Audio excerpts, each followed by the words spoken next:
bibiliya ikabura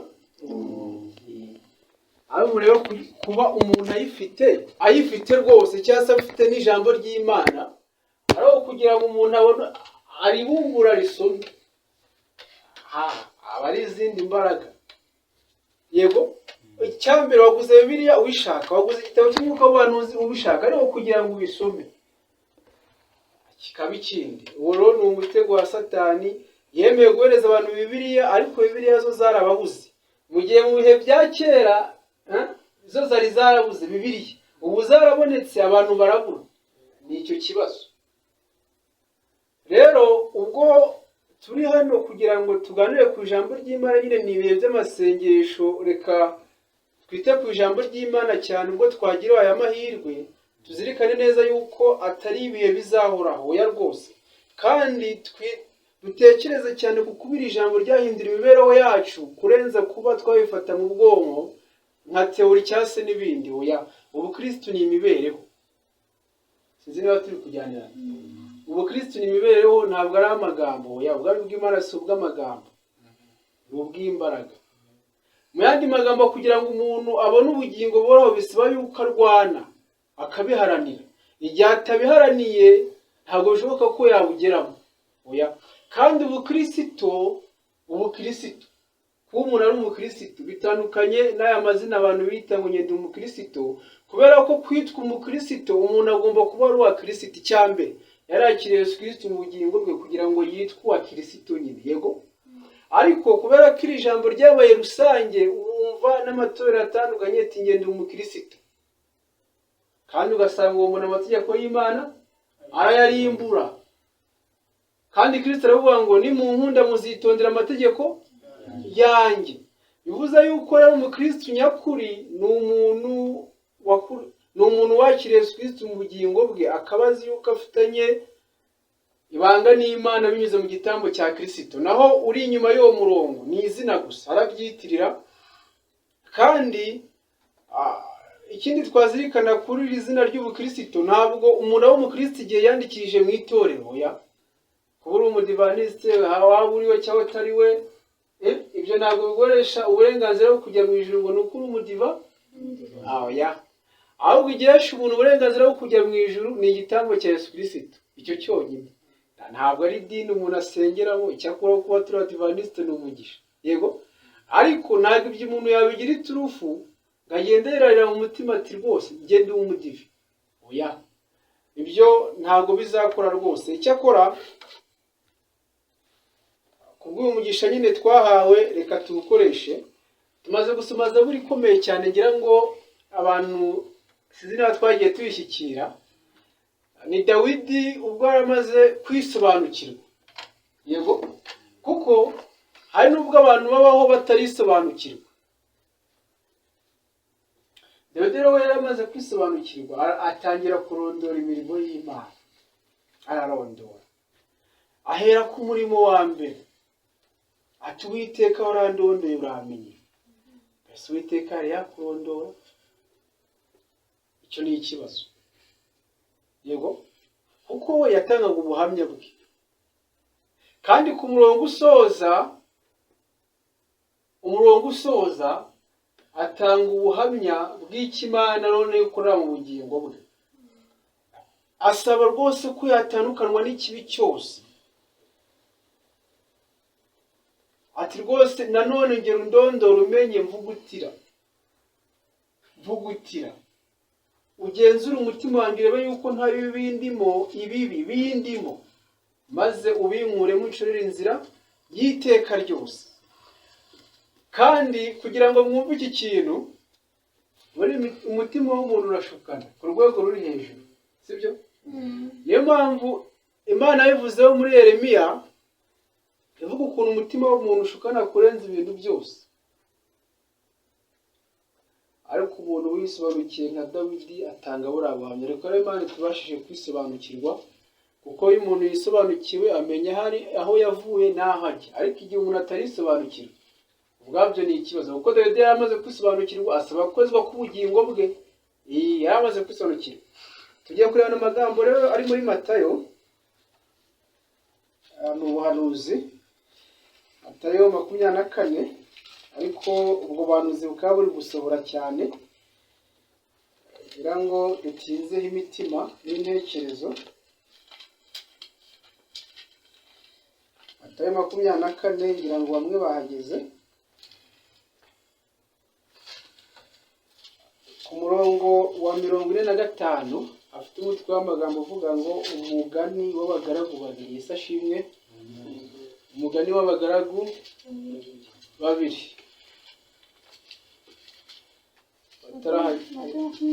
na kane umurongo wa 45 niho turi buhere tuzageza ku wa 51. Ese twese twahageze?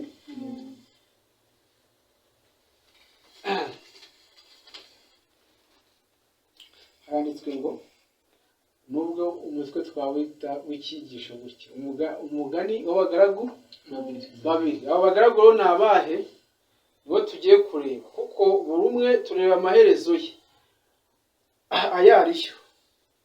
Umurongo wa 45 haranditswe ngo mbese ninde mugaragu ukiranuka w'ubwenge shebuja yasigiye abo mu rugo rwe kubagerera igerero igihe cyaryo? Sashimwe. Iki ni ikibazo ngo mbese nuhe mugaragu w'ubwenge shebuja yasigiye ibyo mu rugo bye kugira ngo agerere abantu barurimo ibikwiriye? Ngo mbese ninde? 46 uwo mugaragu wari we, uwo mugaragu arahirwa shebuja naza agasanga bikora. Yesu ashimwe.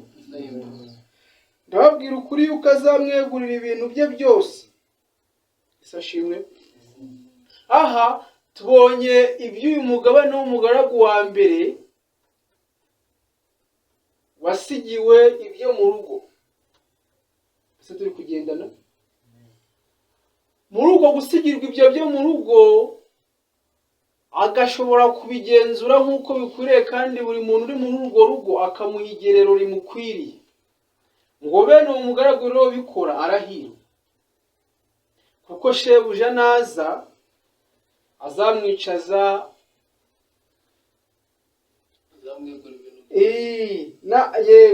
azamwegura ibintu byose, azamwicaza akamwegura ibintu byose. Ati rwose umugaragu mwiza wakoze neza, binjira mu munezero wasohoje.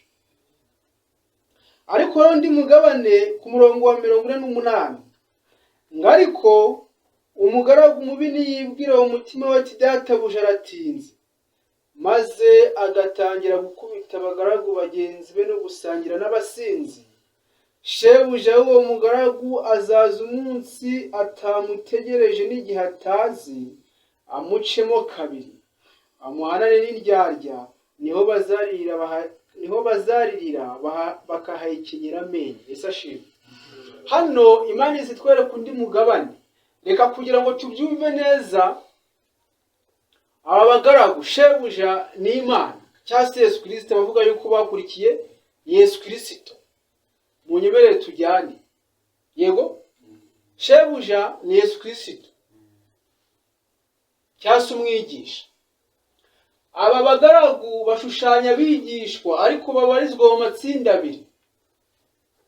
Hari itsinda rya mbere rizi ibyo rigomba gukora cyangwa se ryahawe amabwiriza, ayo mabwiriza rikaba riyagenderamo. Abantu bakurikiye Yesu ariko banezezwa no kugendera mu ijambo ry'Imana. Uyu ni umugabane wa mbere. Abantu bakirana ubwuzu ijambo ry'Imana ndetse n'umucyo wose Imana ibamurikishirije mu nzira yabo, maze bamara kuwakira bakanezezwa no kubwiriza abandi iby'ubutumwa bwiza. Ni wo mugabane. Ariko kubwo gutinda kw'igihe ishungura, mbese Kristo yaratinze? Igisubizo ntacyo mufite. Reka mbabwire yuko Kristo yatinze. Yakabaye yaraje. Kandi ikibabaje ni uko ari njye nawe yakabaye yaraje. None se ubaje yatwara utiteguye, yagutwara se? Urumva ko ni wowe bene uyu mugaragu rero cyangwa se uyu mwigishwa ubarizwa mu muryango w'Imana cyangwa se uvuga yuko wakurikiye Yesu, ntabwo yuko ubishebuja ni Kristo mu yandi magambo, kuko ubwo Yesu yari mu cyumba cyo hejuru agiye gusangira n'abigishwa b'ifunguro rya Pasika, yarababwiye ngo hari ibyangombwa byose byari byateganyijwe kugira ngo uwo muhango ukorwe. Hanyuma y'uwo muhango, mbere y'uko ukorwa, abantu bagombaga gukarabya bakozwa ibirenge. Aho rero ho bari bose nk'abigishwa muri iyo nzu uko ari 12 na Yesu wa 13, habuze umuntu n'umwe wakora uwo murimo kuko wari umurimo w'umugaragu. Hanyuma Yesu arahaguruka arababwira ngo abonye yuko bose banze kubikora kandi ari abigishwa be, arahaguruka afata umwitero warawikenyeza kuko washoboraga kumubuza gukora uwo murimo mu buryo yisanzuye. Arabwira ngo munyita shobuja n'umwigisha kandi koko niko ndi. Yego? Kandi namwe muri abagaragu, kandi umugaragu ntaruta. Rero turarebera muri uyu murongo wo kuba uyu muntu cyangwa se uyu shebuja ari Kristo asubira mu ijuru yahaye abigishwa be, cyangwa se njye nawe yaduhaye ubutumwa tugomba kubwiriza mu batuye isi bose, nk'uko buri muri Matayo 24:28, ubutumwa bwiza bw'ubwami bukwiriye kwigishwa mu mahanga yose, imiryango yose n'amoko yose n'indimi zose. Ubu butumwa rero yadusigiye n'inshingano ya buri muntu wese uvuga yuko ari umuyoboke wa Kristo kuwutangaza. Yego? Ariko akabutangaza ari uko bwagize umumaro mu bugingo bwe. Niyo mpamvu yabwiye abigishwa ngo mugende mubwirize, ariko muri abagabo b'ibyo. Ibyo byo kwihana no kwererwa ibyaha muri abagabo babyo, namwe byarabakorewe. Mufite agakiza mu bugingo bwanyu. Urumva abantu Imana ihamagara kubwiriza ubutumwa, nta bantu nabo ubwabo rwose bahamya, bafite ubuhamya ati rwose ibi bintu mbabwiriza ntange byarankorewe. Muri uyu murimo w'aba bagaragu habonetsemo itsinda ry'abantu bamwe, n'uyu munsi wa none birahari, babonye yuko Kristo atinze. Yemwe bizakomeza n'ubuhanuzi, nabwiye ko ari ubuhanuzi, kugeza aho abo bagaragu, uwo mugaragu, bamwe muri abo bigishwa ba Yesu bazava ku byo bizeraga, ibyo bavugaga yuko bizera, bagahinduka abagambanyi n'abanzi ba bagenzi babo. Kubera iki? Kubwo gutinda kw'igihe gusa. Ubu nta kiraba, kuko mu mashungura ubwoko bw'Imana bugomba kunyuramo harimo n'ishungura ryitwa gutinda kw'igihe. Gutinda kw'igihe byakoze amabara, n'uyu munsi wa none biracyakora, kugeza aho kubwo gutinda kw'igihe murebe ibyabaye kuri Loti ubwo yahunganaga n'abakobwa be mw'iriya misozi, akabyarana n'abana be yibyariye. Murebe kubwo gutinda kw'igihe Nowa ahinga uruzabibu, bisoza anyweye, aranywa, kugeza aho n'ubutungane bukurwaho. Cyakora umwe mu mwana we araza, ntabwo ari umubwiriza koko, ntabwo ari umubwiriza, amaze kwitegereza neza ukuntu kubwo gukora icyaha kwa se, ubwiza yari yambaye cyangwa se ubutungane yari afite bwamukuweho, uvuga ni Hamu, arareba aravuga ngo rwose uyu muntu nkwiye kumushyira hanze. Hari umuntu w'Imana ariko bya bindi yavugaga byamuvuyeho, ndamushyira hanze. ahita agenda atangira kubwira abandi bigisha bagenzi be ati azi kuzi runaka, ati muze murebe papa noneho yambaye ubusa, bwa butungane yari afite n'imico y'Imana byamukuwe, muze murebe. Abandi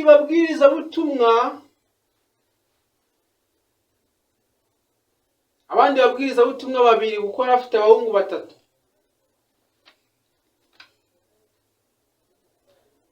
Shemu na Yafeti, baraza baramwambika baramubwiriza, bongera kwemera ubutumwa bubabikiye ubugingo buhoraho. Urumva uwo mugabane w'abo bagaragu n'uyu munsi wa none intambara zaziri mu mitima y'abantu ni nk'iz'abigishwa ba Yesu batarihana.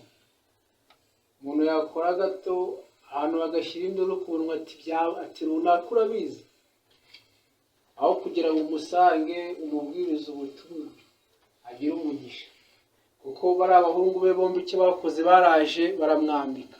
Bibiliya itubwira ko bamwambitse, yego yarambaye ubusa, bagenza bate baramwambika. Dukomeje rero, kubwo gutinda kw'igihe nanone mu bantu bavuga yuko bategereje Yesu, hagomba kuboneka aya matsinda abiri ndetse arimo aragenda aboneka cyane. Itsinda rya mbere rishishikajwe no kubwiriza ubutumwa bwiza ariko ari ubuhamya bw'ibyabakorewe, ndetse n'irindi tsinda ririmo ribona yuko rwose kuza kwa Yesu kuri inyuma bakarushaho gusayisha mu byaha. Ntibigarukire aho rero, bigasoza babaye abanzi ba bagenzi babo. Isashimwe. Kugira ngo ibi bintu tubyumve neza iby'abagaragu, tujya gufata ingero ebyiri z'abantu muri Bibiliya bari abigishwa ba Yesu.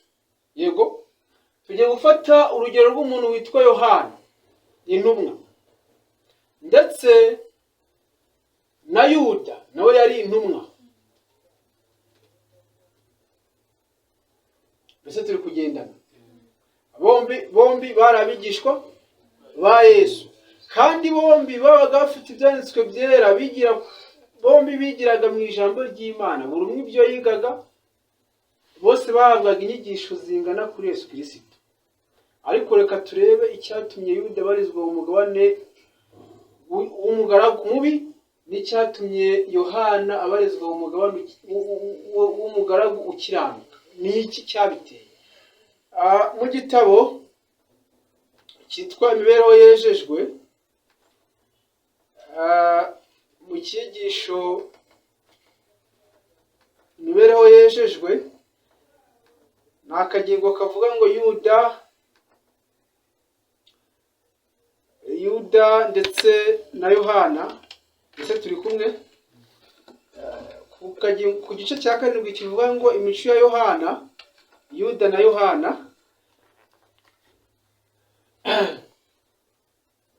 Hari amagambo akomeye avuga ngo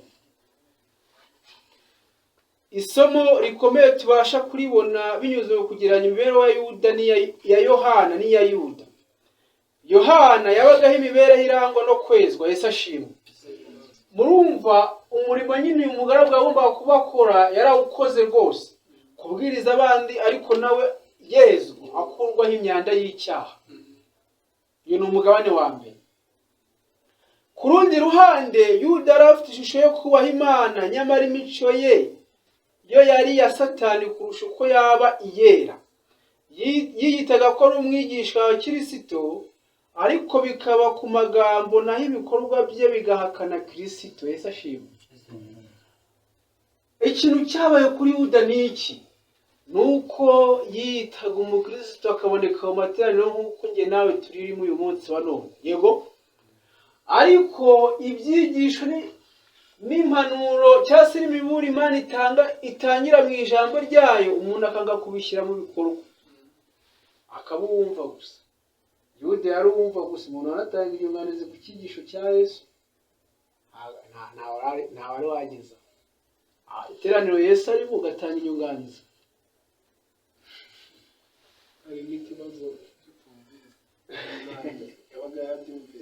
Umva nawe, umuntu wabwirije akora ivugabutumwa bikomeye, ndetse uyu Yuda hari n'umuntu ubatiza, hari umubatiza yabatizaga, ariko ntabwo byamubujije kujya muri uyu mugabane. Kubera iki? Imana iduhishuriye ibya Yuda, ngo ni uko yanezezwaga no kumva gusa ntashyire mu bikorwa ukuri kw'ijambo ry'Imana.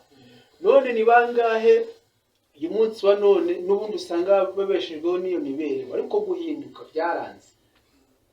Babeshejweho n'imibereho yo kumva gusa, ni ku isabato, ahantu habera amateraniro ndajyayo, ariko kugira ngo ibyo bintu bishyire mu mibereho bikaba byaranze.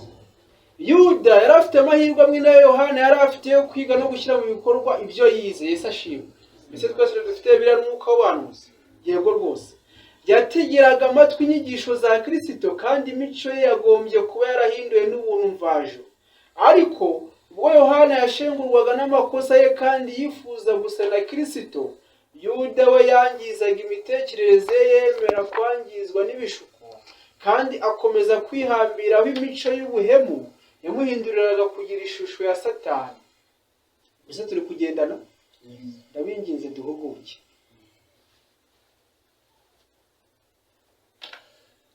Abo bigishwa babiri bahagarariye abakristo bose ku isi. Isashimwe. Ngo aba bigishwa bombi cyangwa se abagaragu turi kureba muri Matayo 24, ngo bahagarariye abigishwa, abahagarariye abakristo bose ku isi, cyangwa se bahagarariye abakristo bose ku isi. Ngo bose bavuga yuko bakurikira Kristo, nyamara mu gihe bamwe bagenda bicisha bugufi bigira kuri Yesu, abandi bo bagaragaza ko badakora ibijyanye n'ijambo. Isashimwe. Mu gihe bamwe beresha ubugingo bwabo kumvira ukuri kose, ari umugabane wa Yohana, abandi bo bagaragaza yuko banejejwe no kumva gusa, ntibashyire mu bikorwa iryo jambo. Mu yandi magambo, bikorera ibyanditse muri Yakobo igice cya 1 uhereye ku murongo wa 20 ugakomeza. Yakobo yatubwiyemo isomo rikomeye kawumva. Muri Yakobo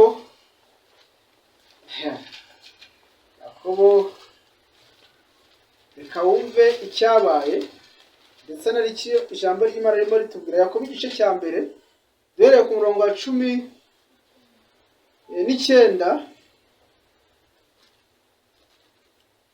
Muranyihanganira twifatire 22 kugira ngo tutaza gutwara igihe.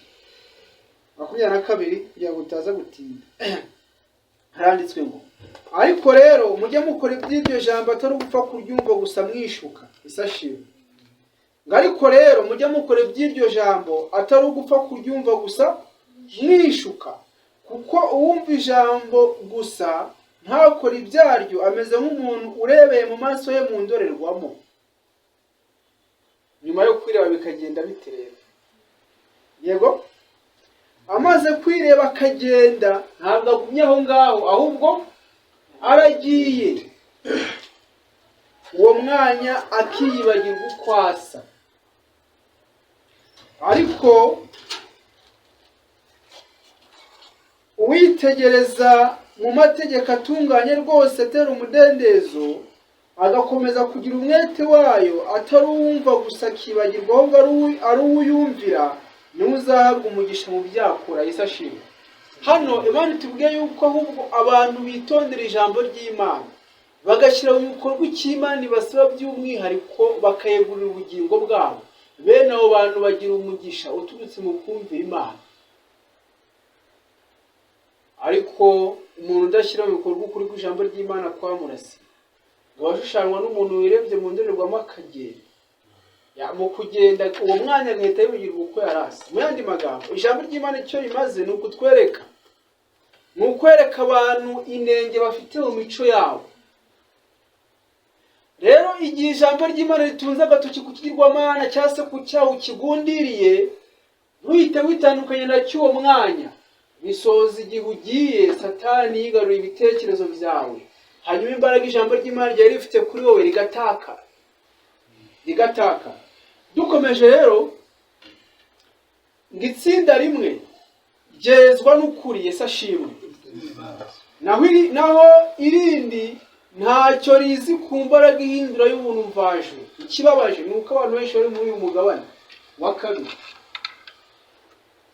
ngo bamwe bereshwa kumvira ukuri, mbese turi kugendana. Abo bashushanywa n'umugabane wa Yohana, n'abo bari mu itsinda rya Yuda bo ngo nta n'amakuru bafite ku mbaraga y'ubuntu bw'Imana, ko umunyabyaha abaho mu isi adakora icyaha, uko umutima w'umuntu ushobora guhinduka. Ayo makuru ntayo. Icyakora ashobora kuba yazi ku munwa, ariko mu mibereho mu bugingo mukamubaza, mpereza ubuhamya, wihannye ryari, ahindutse ryari, ngaho mbwira. Ugasanga abantu nta buhamya bafite, nibyo hano bari kutubwira.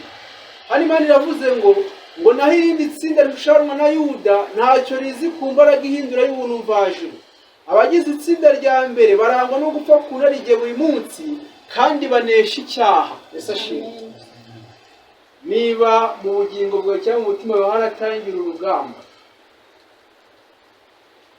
rwo kunesha icyaha, wumva rwose utagikunze kandi ushaka kwitandukanya nacyo, urahirwa. Ariko niba uyu mugabane utaraba rero, ngo wumve icyaha waracyanze, ngo wumve ushaka imibereho itunganye kandi wifuza kugira imico ya Yesu Kristo, ubwabyo ubarizwa muri iri tsinda rya Yuda, kuko ubwabyo abantu banejejwe no kumva gusa, ariko gushyira mu bikorwa icyo Imana ibasaba byaranze. Itsinda rya kabiri nanone bo bashishikazwa n'irari ryabo. Yesu ashimwe. Bashishikazwa n'irari ryabo bigahura n'umugabane w'uyu mugaragu wa kabiri twabonye, umugaragu mubi, kuko nawe yarashishikajwe n'irari ry'umubiri we, bisoza akoze ikintu gikomeye, aragenda asangira n'abasinzi, atangira gukubita bagenzi be. Ariko ikibazo ni uko yasinze. Umuntu wasinze se, umuntu wasinze bakora ibintu by'abazima kandi yasinze. Kandi mu Byahishuwe 14 uhereye ku murongo wa 8 tubona ibya Babuloni ikomeye yanywesheje amahanga inzoga. Yanywesheje amahanga mu yandi magambo, izi nzoga ni ibinyoma cyangwa se inyigisho z'ibinyoma abantu bazakira kuko banze kwemera ukuri ngo bakizwe. Icyo gituma Imana izabareza ubushukanyi ngo bwo babwize. Uyu muntu umaze igihe kirekire yirengagiza kwihana no kwegura ubugingo bwa Yesu Kristo, ikizakurikiraho ni uko azemera ubushukanyi, akemera inyigisho ijambo ry'Imana ritemera ari ibinyoma, agahindukaho nawe akajya kurwanya abo bahoze bizera kimwe. Ese turi kugendana. Mu yandi magambo, kwita ku ijambo ry'Imana ukaricengeza mu bugingo bwawe ni amahirwe y'uko ubarizwa mu mugabane wa Yohana, cyangwa se ubugingo buhoraho. Nanone kwirengagiza ijambo ry'Imana, umuntu aba ari kwicukura inzira, cyangwa se aba ari kwihesha amahirwe yo kubarizwa mu mugabane wa Yuda wo kurimbuka by'iteka. Ni amahitamo rero, ni amahitamo. Nanone kugira ngo tubyumve neza, tugiye kureba n'andi magambo ari mu byakozwe n'intumwa, mu gitabo cy'ibyakozwe n'intumwa ku cyigisho cya 55. Byakozwe n'intumwa icyigisho cya 55 harimo amagambo akomeye cyane yo kuzirikana ku ngingo ivuga ngo guhindurwa n'ubuntu. Yesu ashimwe. Guhindurwa n'ubuntu. Haranditswe ngo ni mu gitabo cy'ibyakozwe n'intumwa cy'umwuka w'ubuhanuzi, guhindurwa n'ubuntu. Mu mibereho y'intumwa Yohana hagaragara urugero rwo gutungana nyakuri. Hagaragara urugero rwo gutungana nyakuri, agukomora heherero mu kumvira ukuri kw'ijambo ry'Imana. Yego, igihe yahoraga iruhande rwa Kristo, kenshi Umukiza yaramuburiraga ndetse akamuhana. Kandi Yohana yemeraga uko gucyahwa. Ubwo yerekwaga imico y'uwavuye mu ijuru, Yohana yashoboye kubona intege nke ze, bityo bituma acishwa bugufi kubera ibyo yeretswe. Ese ashimwe. Mu yandi magambo, natwe dufite Kristo uyu munsi wa none, ariyo iri jambo ufite, Bibiliya. Mu gihe rero abantu barimo bereshwa kumvira ukuri kw'ijambo ry'Imana cyangwa se barimo begerana na Bibiliya, bakemera imiburo ndetse no gucyaha kuri mu ijambo ry'Imana ribahamagarira kwihana no guhindukira, bakera imbuto zikwiriye abihannye, abo bantu baba bafite umugisha w'uko imibereho yabo ihinduka igasa n'iy'umwigisha wabo. Ese ashimwe. Kubera ko Yesu atubwira amagambo akomeye ngo ni ukuri rwose yuko iyo umwigishwa yigishijwe neza ahinduka cyangwa se asa nk'umwigisha, ntabwo amuruta ahubwo asa. Umwigishwa iyo yigishijwe neza asa n'umwigisha, ntabwo amuruta. Kandi n'iyo umugaragu yatojwe neza agera ku rugero rwa shebuja, amera nka shebuja. Aha ni Kristo witangagaho urugero, avuga yuko abayoboke be urugero twahawe rwo kugera rw'imico itunganye ni urugero rw'imico ya Yesu Kristo. Umuntu rero yigishijwe neza n'ijambo ry'Imana ahinduka nka Kristo. Niyo mibereho yarangaga Yohana. Kandi mu Byahishuriwe 14 umurongo wa 5 tubona neza yuko abantu 144 ari abantu bakurikira umwana w'intama hajya. Mu yandi magambo ni abantu bafite ukuri kwa Bibiliya, haba mu bwenge bwabo ndetse no mu bigaragara ijambo ry'Imana. None se umuntu utariho umwanya utaziranye naryo, urumva arabariza mu bantu bakurikira Yesu?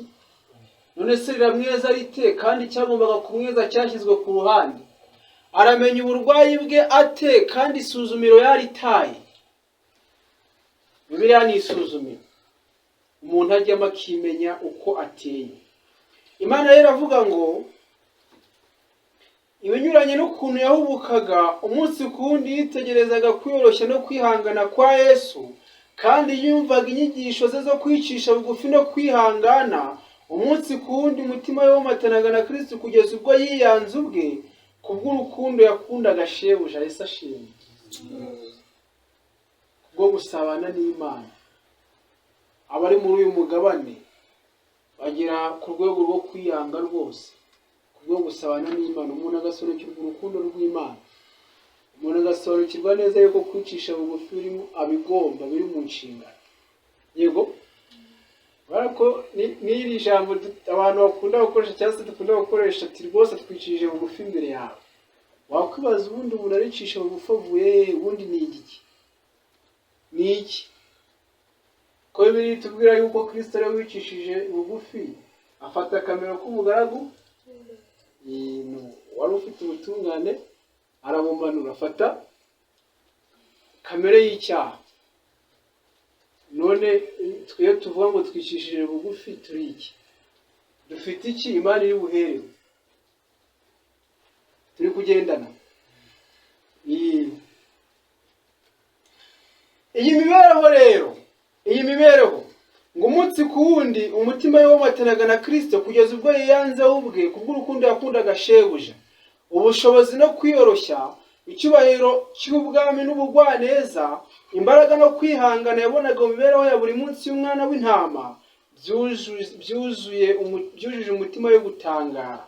Umutima we wasuzuguraga kandi wararikiraga yaweguriye imbaraga ihindura ya Kristo, maze bituma urukundo mvajuru ruhindura imico. Yesu ashimwe. Yesu ashimwe. Ngo bituma urukundo mvajuru ubu gusobanukirwa imibereho ya Yesu Kristo yo kwiyanga no kwitanga, kugeza aho Yesu avuga ngo nimunyigireho, ndi umugwaneza kandi niyoroshya, nibwo muzabona uburuhukiro mu mitima yanyu. Uvuze ko igihe umuntu atarigira kuri Yesu nk'uyu murimo Yohana yakoze, ntabwo ashobora kubona uburuhukiro mu mutima. Yesu turi kugendana. Kandi biratangaje cyane ukuntu ubutumwa bwiza uko ari bune, umwigisha umwe umwanditsi umwe niwe wakomoje ku cyitwa kubyarwa bwa kabiri, abyita yuko ari ukubatirisha amazi n'umwuka. Yesu azabikora, ariko abandi bo banditse buriya butumwa bo ntabwo bakoresheje amazi, oya, ahubwo bakoresheje umuriro n'umwuka.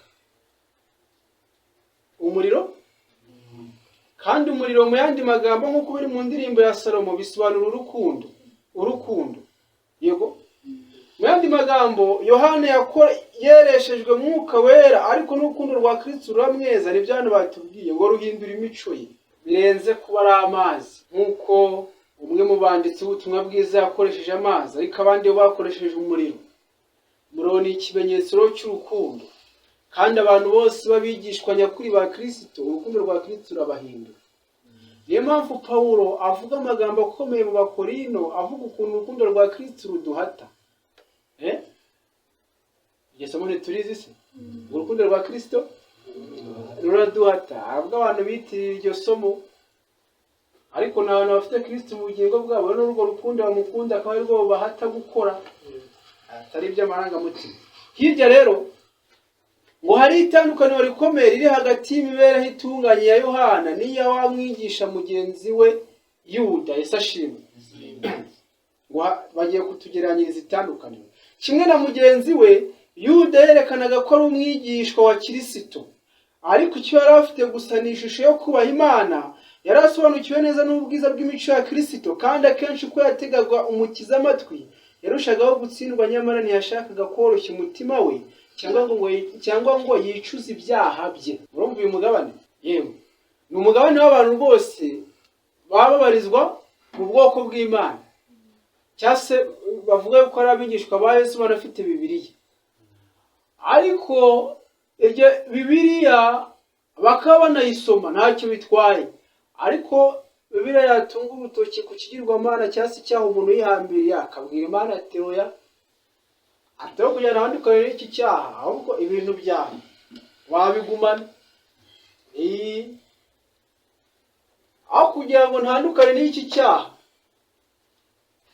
ntandukane n'uko nteye, ahubwo icyiza, ibi bintu by'agakiza urabigumana. Nibyo hano bari kutubwira. Ngo kandi kenshi uko yategaga umukiza amatwi yarushagaho gutsindwa, agatsindwa n'ijambo ry'Imana. Nyamara ntiyashakaga koroshya umutima we cyangwa ngo yicuze ibyaha bye. Kubwo kurwanya imbaraga mvajuru yasuzuguye shebuja we yavugaga ko akunda Yesu ashimwe. Kubwo kurwanya imbaraga mvajuru yamuhamagariraga kwihana no guhindukira ngo agire imibereho itunganye, byasoje ahindutse umwanzi wa Kristo, ahinduka umwanzi we. Yuda yarengaga ku by'umutimanama we wamwemezaga, maze agaha ibishuko urwaho, akihambira ku ngeso ze mbi. Ngo yarengaga iby'umutimanama we wamwemezaga, maze akabona yuko ikimunejeje, cyangwa se nitwe turimo tubwirwa, umuntu akabona yuko ikimunejeje ari ukwigumira uko ari, akanga guhinduka. Nibyo navugaga, umuntu we akabwira Imana ati oya, ntabwo imibereho nyishaka, imibereho yo gukiranuka, aho umuntu abaho mu isi nta cyaha. Gushyira mu bikorwa ukuri Kristo yigishaga byari bihabanye n'ibyifuzo bye ndetse n'imigambi ye, kandi ntiyari kwishoboza kureka imitekerereze ye kugira ngo yakire ubwenge buva mu ijuru. Aho kugira ngo agendere mu mucyo, yahisemo kugendera mu mwijima. Yesu ashimwe. Yarushijeho kugundira ibyifuzo bibi, kwifuza kubi, umutima wo kwihorera n'ibitekerezo bibi, kugeza ubwo Satani yamwigaruriye. Yohana na Yuda bahagarariye abavuga ko ari abayoboke ba Kristo. Abo bigishwa bombi bari bafite amahirwe amwe yo kwigira kuri shebuja wavuye mu ijuru no kumukurikiza. Bombi bari bafitanye umubano na Kristo, kandi bari bafite amahirwe yo gutegera amatwi inyigisho ze. Ubwo mubano ni Bibiliya, kuko Kristo ni iryo jambo. Buri wese yari afite inenge zikomeye mu mico ye, kandi buri wese yari afite uburenganzira ku buntu mvajuru buhindura imico. Buri wese, nta mwiza n'umwe, twese twarayobye kandi twese twakoze ibyaha. Yego, nicyo hano bishatse kuvuga. Nk'uko Yohana na Yuda bari bafite inenge mu mico yabo, niko njye nawe birashoboka ko hari inenge nyinshi zigaragara mu mico yacu, ariko Imana irimo iduhamagarira kugera ikirenge mu cya Yohana binyuze mu ijambo ry'Imana. Imana irimo iduhamagarira gushyira ukuri kw'ijambo ry'Imana mu bikorwa, kuko igihe umuntu atagushyize mu bikorwa, wa mucyo yabonye umuhindukira umwijima, ntaba akimenya inzira. Niyo mpamvu Yesu avuga ngo nimugende mugifite umucyo butaragwiriraho mukiri mu nzira.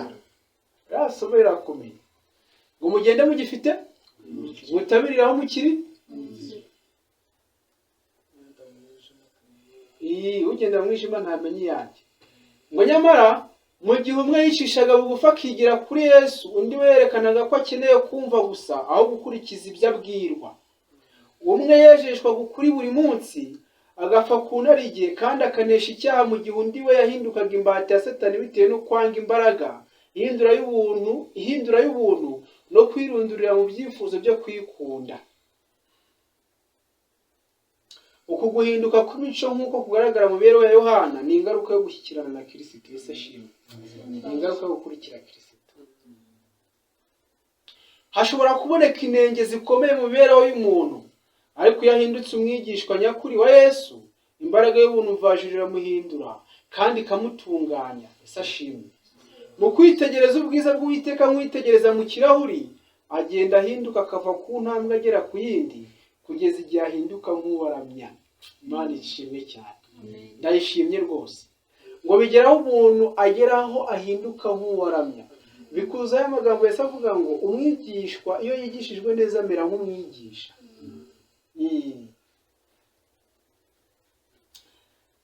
Ubwo turimo tureba iby'iyi mibereho, hari amagambo nifuza yuko none twongera gusoma mu gitabo ubutumwa ku basore, ku ngingo ivuga ngo imibereho ya Gikristo nyakuri. Imibereho ya Gikristo nyakuri, hari amagambo akomeye avuga ngo tuyategere amatwi cyane. Imibereho ya Gikristo nyakuri ku gice cya 34, akagingo ka 34, ubutumwa ku basore, haranditswe ngo nabonye ko mu basore nihatabaho guhinduka burundu, ariko guhinduka kutagira icyo gusiga, bashobora kuzabura ijuru. Yesu ashimwe. Ngo nabonye ko mu basore nihatabaho guhinduka burundu, ntacyo umuntu asize, bashobora kuzabura ijuru. 34 bivuga ngo imibereho ya Gikristo nyakuri. Imibereho ya Gikristo nyakuri. Sinzi niba twagezeyo ubwonko bwahugutse kugira ngo dukomeze, cyangwa se mwangije kwandika kugira ngo dukomeze. Ndabona nsiganye iminota mike. Nabonye ko mu basore nihatabaho guhinduka burundu, ariko guhinduka kutagira icyo gusiga, yego, bashobora kuzabura ijuru. Mpereye ku byo neretswe mu basore bavuga ko bemera Imana n'ukuri, harimo abadasaga 1/2 bahindutse by'ukuri. Niyo mpamvu nabwiye uyu mugabane wa Yuda ufite hari abantu benshi bari inyuma ya Yuda, umugabane munini. Noneho Imana iratubwiye ngo Madam White yeretswe yuko ngo mu basore bemera Imana ndetse n'ijambo ryayo cyangwa se na Kristo, ngo harimo abadasaga, abatagira muri 1/2 bahindutse by'ukuri. Ngo bahindutse by'ukuri, ariko ngo ntabwo bagera kuri 1/2. Nawe reba hariye muteraniro cyangwa se no mu itorero muri rusange, mu basore na 1/2 mu bantu bahindutse by'ukuri. Ahubwo ni ukubona umuntu ku isabato ukamubona muri gahunda z'itorero, ni umudiyakoni, ni umuyobozi, ni umujiya nawe yaragakoze, abantu bakagira ngo ni umuntu w'Imana, nyamara atarigeze ahinduka. Bwabuhamye ntabwo, kuko Yesu yohereza abigishwa be nabibabwiye, arababwira ngo muri abagabo b'ibyo mugende mu bihamya, ababareba babone kuko mwabyawe bwa kabiri. Ariko usanga abantu benshi ubuhamya ari ntabwo, kandi basenga. Dukomeje rero kugira twitire ku musozo, hari amagambo avuga ngo iyaba barahindutse bakwera imbuto ku bw'icyubahiro cy'Imana. Benshi bishingikirije ku byiringiro bidafashije, nta rufatiro nyakuri bafite, isoko yabo ntiyejejwe, bityo tugeze tuva muri yo natwo ntitwera. Ese ashimwe. Isoko ni umutima, kandi ibikorwa byawe, amagambo uvuga, nitwo tugeze Imana itubwiye. Niba umuntu avuga amagambo atunganye, niba akora ibikorwa bitunganye, mu mibereho ye ni igihamya cy'uko isoko y'umutima we wejejwe. Ariko igihe n'ubundi umuntu akiri usanzwe, ibikorwa ari bitukisha Imana, amagambo ari ayandi y'isi asanzwe, umuntu ararwaye. Ntabwo isoko y'umutima irakorwaho n'ubuntu mvaje. Oya, ntabwo turajya kure. Nawe ureba mu mibereho yawe, ntabwo tujya kure. Turi kureba ubuhamya se ntibihamye by'uko umuntu ari uw'Imana yahindutse. Niba umutima utunganye, amagambo yanyu, imyambarire yanyu n'ibikorwa byanyu byose bizaba bitunganye. Imana ishimwe cyane. Niba umutima rwose ari muzima, ntabwo uzabwiriza umuntu ngo rwose wambara ati rwose, ntabwo uzabwira umuntu ngo nyamara uvuga kandi umutima ari muzima. Ibyuzuye umutima nibyo bisesekara. Niyo mpamvu no kubwiriza umuntu ngo nyabuna itorero ntako ritagize, rirwanya imyambarire mibi ku bakobwa, haba no ku bahungu, imisokoreze no kubohesha imisatsi. Itorero ryabigezeho se byaranze. Kubera iki? Kuko imitima y'abantu irarwaye, barimo barashakira igisubizo ahantu kitari. Kuko igisubizo ni uko abantu babwirizwa Yesu Kristo bagahinduka. Umutima nuba ari muzima wahindutse, Kristo azabigisha uko bambara, uko barya n'uko bavuga. Nk'ubu mu mirire, ubutumwa bwo kwirinda, abantu bafite ibitabo ariko kubigenderamo ntari barabyiga, ariko kugira ngo bagendere mwabura butumwa ni ingorane. Ariko nabo si bo, ahubwo ikibazo umutima urarwaye. Ariko umutima wawe nuba ari muzima, nta muntu uzakwigisha uko ugomba kuvuga. Oya, kandi Bibiliya ihari kwigisha, ibyanditswe byera birahari, Kristo arahari. Nta muntu uzakwigisha uko wambara. Oya, uzambara nka Kristo aba yari muri uwo mwanya wawe. Ntawe uzakwigisha uko urya. Oya, abantu bazagera ku meza ye bavuga ati rwose umuntu w'Imana, nta bindi uvuze, ahubwo imibereho. Azabatiye umuntu. Aya magambo aranejeje. Niba umutima utunganye, amagambo yanyu, imyambarire yanyu ndetse n'ibikorwa byanyu byose bizatungana. Kubaha Imana nyakuri kugenda kubura. Atari uko abantu badasiba, abantu si uko basaba amateraniro, si uko abantu bafite ubukeya bw'inyandiko n'ijambo ry'Imana, ngo ariko kure kugenda kubura.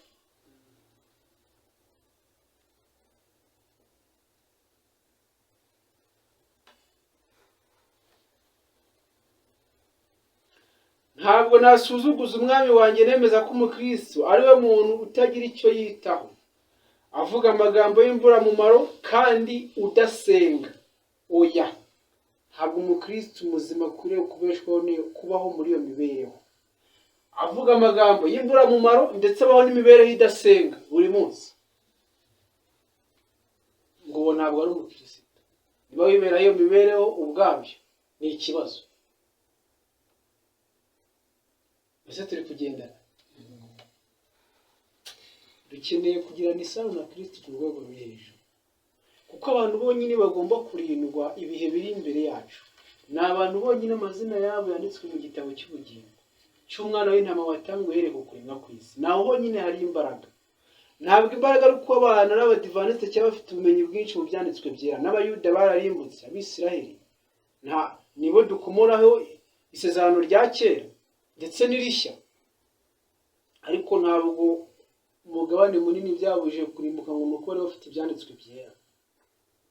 Ese turi kugendana? niyo mpamvu dukwiriye kubaho imibereho isenga kandi imibereho yahindutse. Niba iyi mibereho itarangwa muri wowe ni ikibazo, ubwabyo urarwaye. Kuko niba umuntu ari uw'Imana se akaba adatungwa n'ibyo kurya byo mu ijuru, amasaka yo mu ijuru, mani ivuye mu ijuru, uwo muntu ni uw'Imana. Niba nta mwanya umunsi wose ushobora kwira, nta mwanya uhaye Bibiliya, hari igihe cy'amasengesho byibura na 2 ku munsi, nubwo Bibiliya ishyigikira akarenze 2 cyangwa se na 3 arizo ngero Imana iduhereza mu gitondo, saa sita nimugoroba.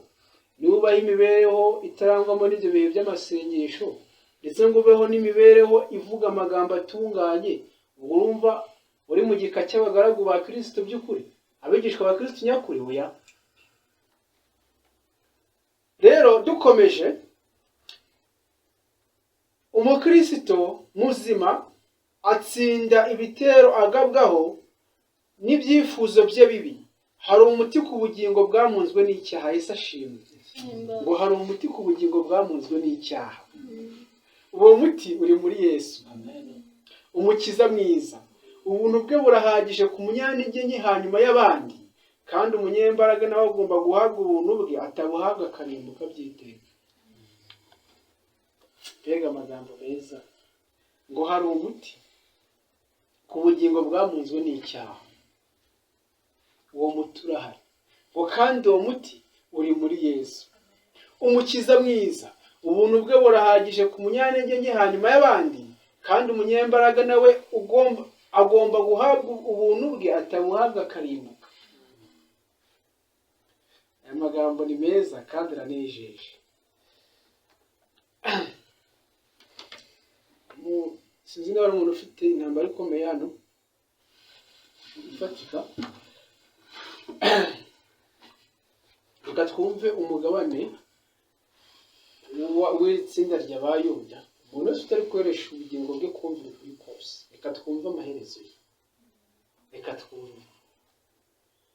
Kandi tuzirikane neza yuko ubwo Yesu yasangiraga n'abigishwa b'ifunguro rya Pasika,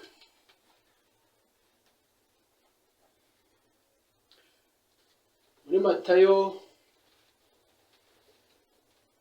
26, wari muzahasoma Matayo 26, ndababwira umurongo gusa kugira ngo muzahasome namwe.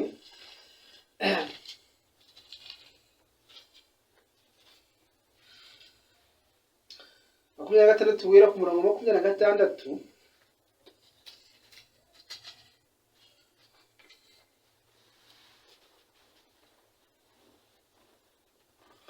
Habura umugambo avuga ngo Yesu atanga ifunguro ryera. Yesu atanga ifunguro ryera. Hano tuhabona umurimo Yesu yakoze mbere y'uko abambwa. Yego, wo guteranya abigishwa be bakaba bari ahantu herereye kugira ngo bahabwe impano y'ubugingo buhoraho, by'umwihariko bahabwe impano yo guhinduka kw'imico, kuko kiriya gikorwa Yesu yavuze cyo kubeza ibirenge cyari gishushanya kweza umutima. Kuko yarangije avuga ngo muraboneye ariko si mwese. Muraboneye ariko si mwese. Mu yandi magambo, Kristo yabanje gutegura intekerezo z'abigishwa mbere y'uko bajya mu gihe cy'akaga cyari imbere yabo. Kandi muri iki gihe cy'akaga bose bateguriye hamwe uko bari 12. Ariko igitangaje ni uko Yuda ubwe yikuye mu bandi. N'uyu munsi wa none twegereje ibihe bikomeye cyane kandi bishishana biri imbere yacu, niko ba Yuda bagomba kuvamo mbere y'itegeko ry'icyumweru. Umuntu wese utari kweresha ubugingo bwe kumvira ukuri, umuntu utari kwihana ibyaha bye ngo ahindukire kandi aba afite ibyiringiro by'ubugingo burahari mu iyi si, umuntu byanze bikunze azaba umugambanyi wa bagenzi be, wa bene se. Uwo muntu utari mubikora kandi kuri ijambo ry'Imana kwaramugezeho, warimo harura inzira ivuga ngo nemeye kurenganya bagenzi banjye. Tuzirikane neza yuko muri iri funguro Yuda ubwe yarasohotse kandi agendanira ko yikura mu bandi ajya kugambanira Yesu Kristo. Niko binameze rero, mbere yuko dusakirana n'akaga kari imbere yacu n'umugaru uri imbere yacu, niko Abayuda bagomba kwivana mu bwoko bw'Imana bakajya kwifatanya n'abanzi b'ubwoko bw'Imana. Kandi abanzi b'ubwoko bw'Imana ubwo turetse tubona Kiliziya Gatolika, turetse tubona leta ndetse n'itorero cyangwa se igishushanyo cy'inyamaswa, ayo matsinda yombi, haba uruhande rwa Kiliziya Gatolika ndetse n'igishushanyo cy'inyamaswa, abantu bazahita bemera rwose icyo barimo babwirizwa muri uwo mwanya, kuko n'ubundi batari bafite Kristo mu bugingo bwabo, bazemera ibinyoma rwose. Kandi niko ijambo ry'Imana ritubwira mu rwa kabiri rw'Abatesalonike igice cya 2 uhereye ku murongo wa 9 ugakomeza, igice cya 2 umurongo wa 9 ugakomeza. Tubona yuko n'ubundi abantu uko banze kumvira ukuri ngo bakizwe, Imana izemera yuko bererezwa ubushukanyi, ariko bwo bazabwizera, bazabwemera. Kandi kubambwa kwa Yesu tuzirikane neza yuko bishushanya itegeko ry'icyumweru. Yego, kubambwa kwa Yesu bishushanya itegeko ry'icyumweru. Kandi mbere yuko ritangazwa, Abayuda nk'uko twari tumaze kubivugaho bagomba kwikura mu bwoko bw'Imana. Reka ayo magambo tuyumvikanisha amagambo arimo hano, paje 426 mu ntambara ikomeye. Hari amagambo akomeye avuga ngo mu cyigisho cya 38 kivuga ngo muburu uheruka, hari amagambo akomeye avuga ngo kuri paragrafi yo hasi mu ntambara ikomeye, kugira ngo abantu benshi amagambo bagiye bayumva, ariko reka twumve bene aba bantu. Ubwo umugaru uteye ubwoba uzaba wegereje, isashimwe, inteko nini y'abantu bavugaga ubwabo ko bizera ubutumwa bwa marayika wa gatatu, ariko bakaba batarejejwe binyuze mu kumvira ukuri, bazavuga uko ejo maze bifatanye n'abarwanya ubwo butumwa. Isashimwe. Mbere yuko uwo mugaru utera, Abayuda bagomba kwisohora. Oya, niba utari mu ruhande rwa Kristo ntugire ubwoba rwose, n'undi mugabane wawe urahari. Utari umwanzi wa Kristo ari mu ruhande rwe, utari mu ruhande rwa Kristo ni umwanzi, n'umwanzi we. Nizo mpande ebyiri nta hagati yahari. None rero Imana iratubwiye ngo ubwo umugaru uteye ubwoba uzaba wegereje, inteko nini, nabwiye yuko Yuda afite umugabane munini, inteko nini y'abantu bavugaga ubwabo ko bizera ubutumwa bwa marayika wa gatatu, ariko bakaba baterejejwe binyuze mu kumvira uko kuri, bazavuga uko ejo maze bifatanye n'abarwanya ubwo butumwa. Ubwo bazifatanya n'ab'isi kandi bagahuza nabo imigambi, bazaba babona ibintu kimwe, maze ubwo ikigeragezo kizabageraho bazaba biteguye guhitamo ikiboroheye, aricyo ruhande rurimo benshi. Abantu bafite impano ndetse bazi kuvuga neza, bahoze bishimira ukuri, bazakoresha izo mpano zabo mu gushuka no kuyobya benshi, no kuyobya abantu benshi, mu gushuka no kuyobya abantu benshi. Hano benshi ni abaririmbyi, ngo kuvuga neza kwabo ngo bizifashishwa. Bazahinduka abanzi bakomeye babo bizeraga kimwe. Ngo bazahinduka ubwo abakomeza isabato bazajyanwa mu nkiko gusobanura kwizera kwabo. Abo bahakanyi bavuye mu itorero barisohotsemo nka Yuda nyine, nibo bazaba ari inkoramutima za Satani, zizabariga kandi zikabashinja zikoresheje amagambo y'ibinyoma no kubashyakiriza kugira ngo babateze abayobozi. Sashimwe.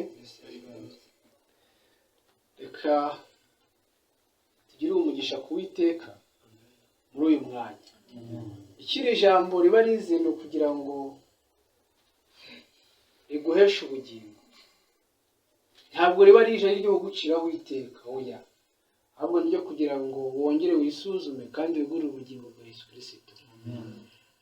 Soza ndifuza gusoresha isomo ryo gutegeka kwa kabiri,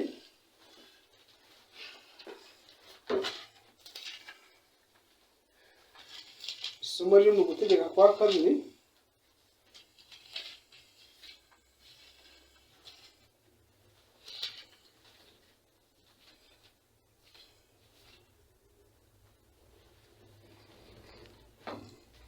umurongo umurongo